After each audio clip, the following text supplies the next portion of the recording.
Greetings, Elderly Vegan here, and welcome to my video on optimizing gut microbiome for health and longevity.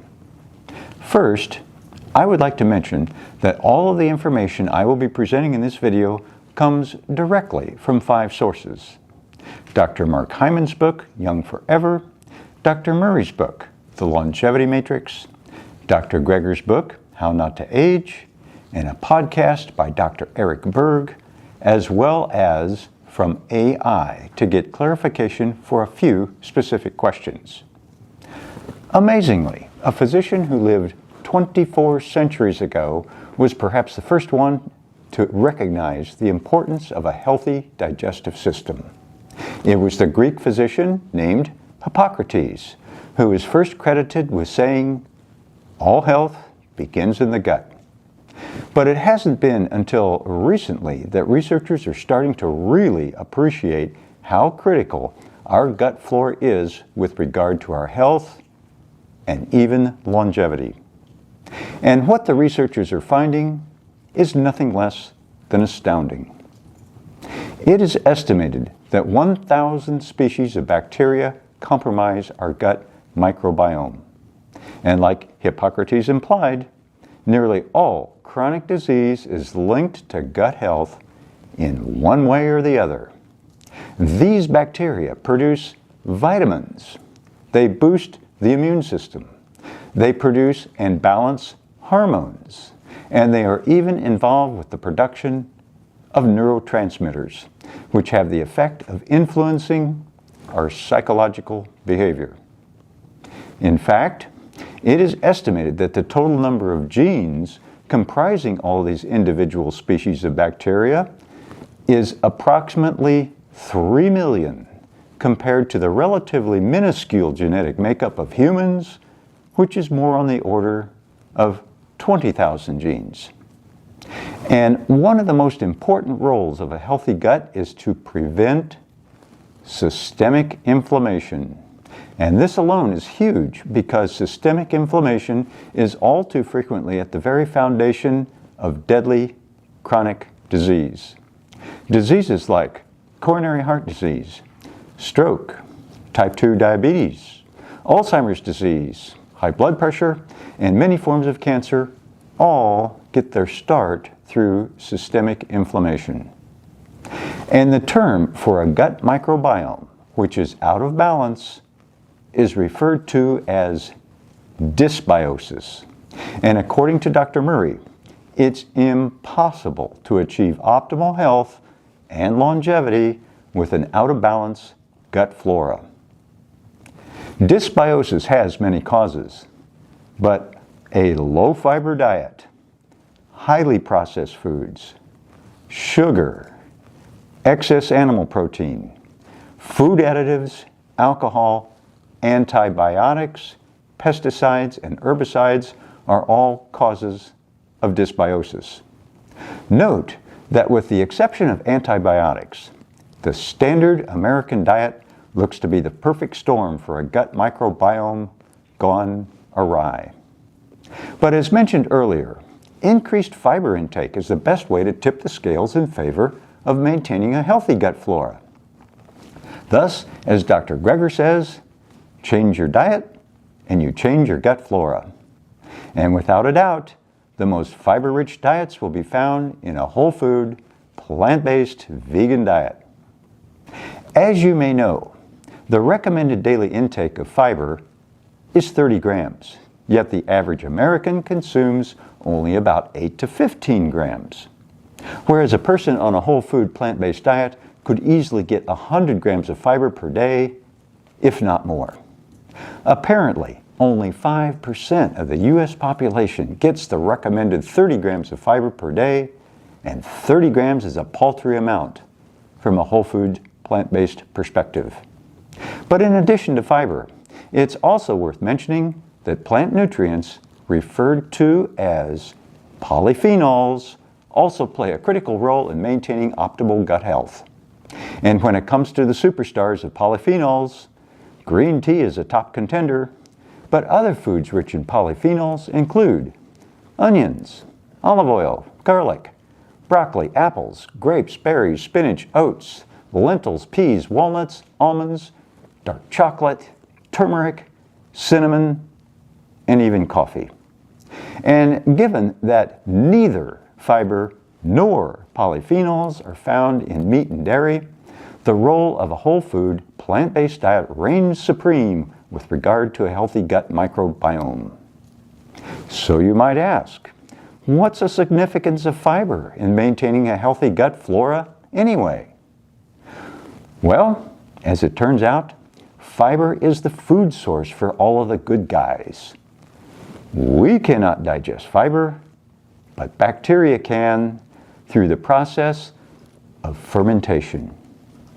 And the byproducts of this fermentation process are what is referred to as short-chain fatty acids. And it's these short-chain fatty acids which play a crucial role in maintaining vibrant health. It's not critical that you remember the names of these 3 short-chain fatty acids, but for the overachievers out there, they include propionic acid, butyric acid, and acetic acid. And one cool thing about propionic acid is that it lowers one's own cholesterol production in the liver by inhibiting the enzymatic pathway which makes cholesterol in the first place. Furthermore, it also lowers triglycerides, and it helps stabilize blood sugar. While butyrate plays a key role in preventing a condition referred to as leaky gut syndrome. And if you happen to be unfamiliar with this term, you don't want to go there. Leaky gut syndrome can lead to a whole host of less than wonderful outcomes, such as autoimmune diseases, inflammatory bowel disease, lupus, hepatitis, multiple sclerosis, mood disorders, as well as chronic fatigue syndrome, fibromyalgia, obesity, and mental illness, to name a few. And I might also add that Dr. Greger notes that centenarians have about 15 times as much of these butyrate producers. Again, butyrate production put the brakes on leaky gut syndrome. And the third short-chain fatty acid, acetate, not only helps with energy production, but it may help with weight loss by increasing your metabolic rate while reducing your appetite. In addition, it also acts to reduce inflammation.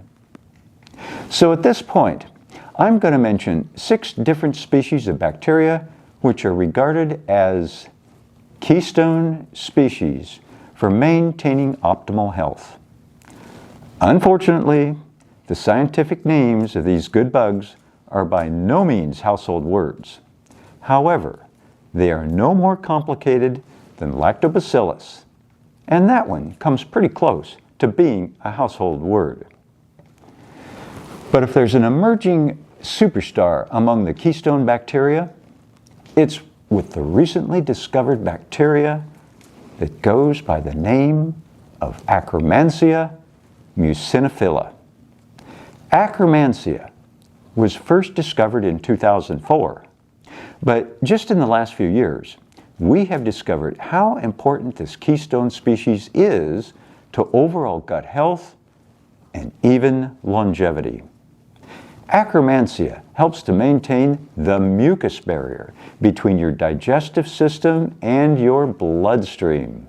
And the importance of maintaining this separation is nothing less than huge, because an ineffective barrier between your bloodstream and your intestinal contents sets the stage for the previously mentioned leaky gut syndrome.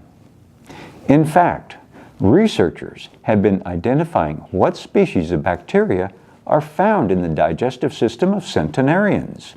And as it turns out, Akkermansia appears to be an important component for those living 100 years or longer.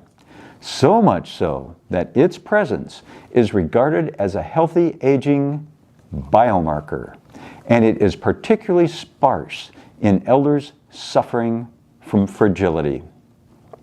Yet not everyone has akkermansia in their gut. In fact, aging often goes hand in hand with a loss of fiber-feeding species, and akkermansia is essentially absent in an unfavorable gut flora.